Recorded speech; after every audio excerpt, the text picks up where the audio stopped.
Assalamualaikum warahmatullahi wabarakatuh.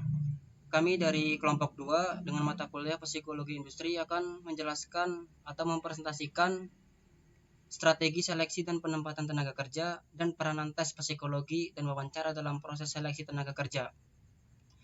Kelompok kami sendiri beranggotakan Gilang Purnomo Sidi, saya sendiri, kemudian Neng Pipit Anggiana, Nur Dalila Harahap, Ramadika, Soleha, dan Sopian.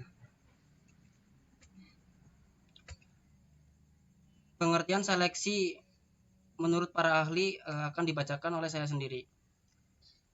Pengertian seleksi menurut para ahli, yang pertama Sunyoto. Menurut Sunyoto, pengertian seleksi adalah proses memilih dari sekelompok pelamar orang atau orang-orang yang memenuhi kriteria untuk posisi yang tersedia yang didasarkan pada kondisi yang ada saat ini yang dibutuhkan perusahaan.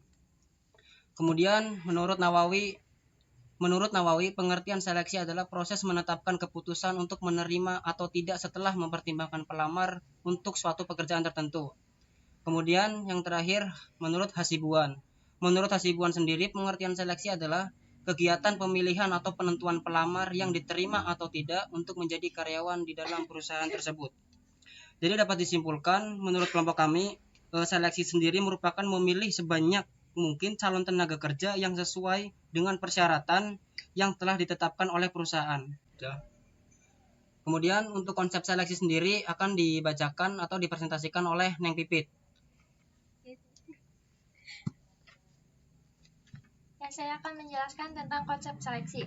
Di sini konsep seleksi itu terbagi dua ya. Yang pertama, rehabilitas atau keandalan. Keandalan adalah karakteristik penting pertama dari ujian dan mengacu kepada konsistensinya. Ada beberapa cara untuk memperkirakan konsistensi atau kendala, yaitu dengan membandingkan ujian kepada orang yang sama dalam waktu berbeda. Yang kedua yaitu validitas. Validitas merupakan tahapan kedua dalam persyaratan seleksi yang memberikan Anda informasi apakah ujian tersebut mengukur sesuai dengan yang ingin Anda ukur. Terima kasih. Kemudian manfaat seleksi akan dibacakan oleh Soleha. Ini strategi kita. Ini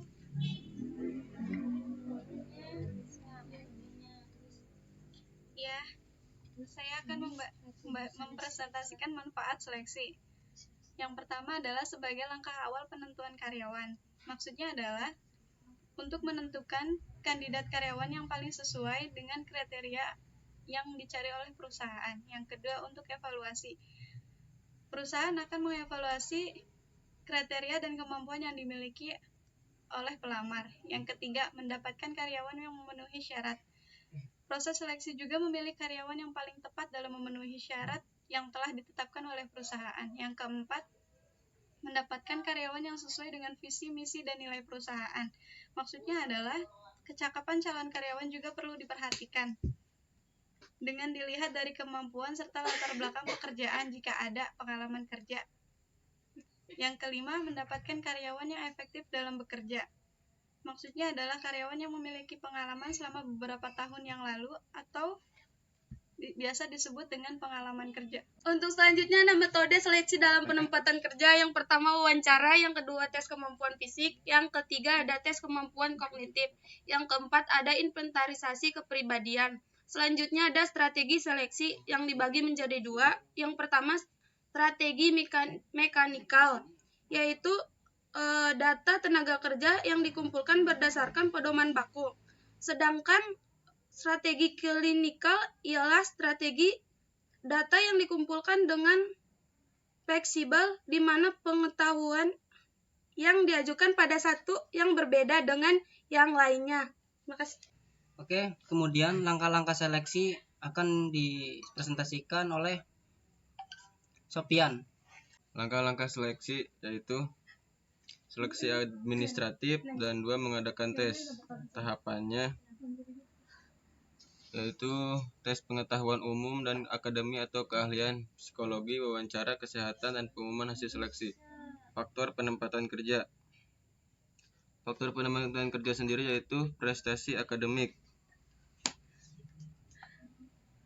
Faktor prestasi akademik yang telah dicapai oleh karyawan selama mengikuti jenjang pendidikan harus mendapat pertimbangan dalam penempatan di mana karyawan yang bersangkutan harus melaksanakan tugas. Yang kedua, kesehatan fisik dan mental, yaitu faktor kesehatan fisik dan mental perlu mendapatkan pertimbangan dalam penempatan karyawan, meskipun kurang akurat terhadap tingkat kepercayaan hasil tes.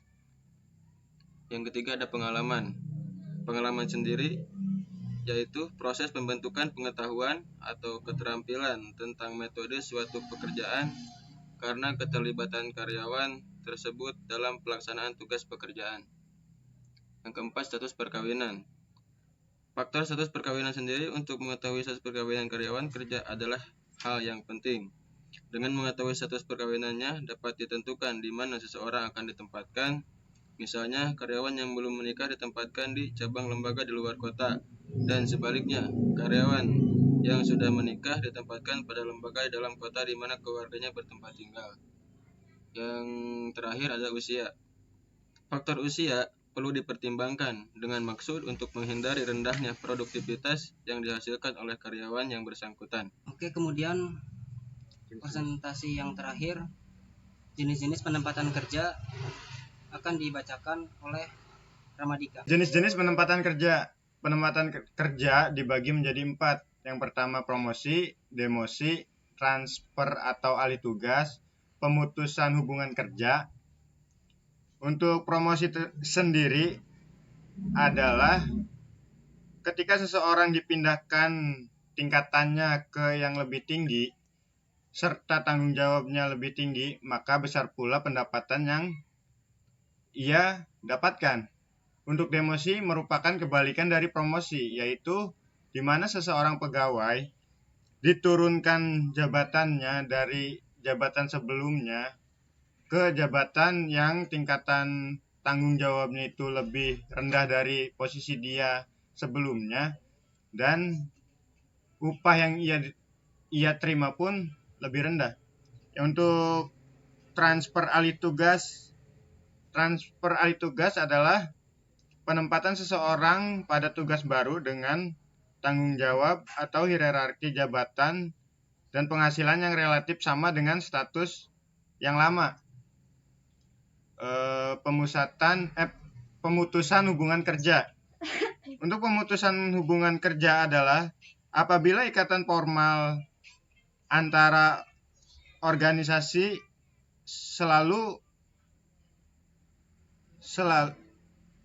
selaku pemakai tenaga kerja dan karyawannya terputus.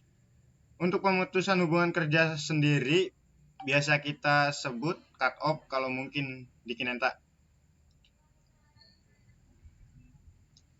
Jadi kesimpulannya, pemilihan strategi seleksi yang tepat akan berhasil mendapatkan karyawan yang dibutuhkan perusahaan, karena keberhasilan perusahaan tersebut bersumber dari para karyawan yang kompeten dan mempunyai skill yang bagus. Untuk itu perlu diadakan serangkaian langkah-langkah dan kualifikasi khusus agar nantinya yang akan diterima oleh perusahaan benar-benar karyawan perusahaan tersebut, agar terciptanya kesamaan dalam hal pencapaian tujuan perusahaan. Terima kasih. Oke, baik, berikut presentasi dari kelompok 2. Kurang lebihnya kami mohon maaf yang sebesar-besarnya. Sekian. Wassalamualaikum warahmatullahi wabarakatuh.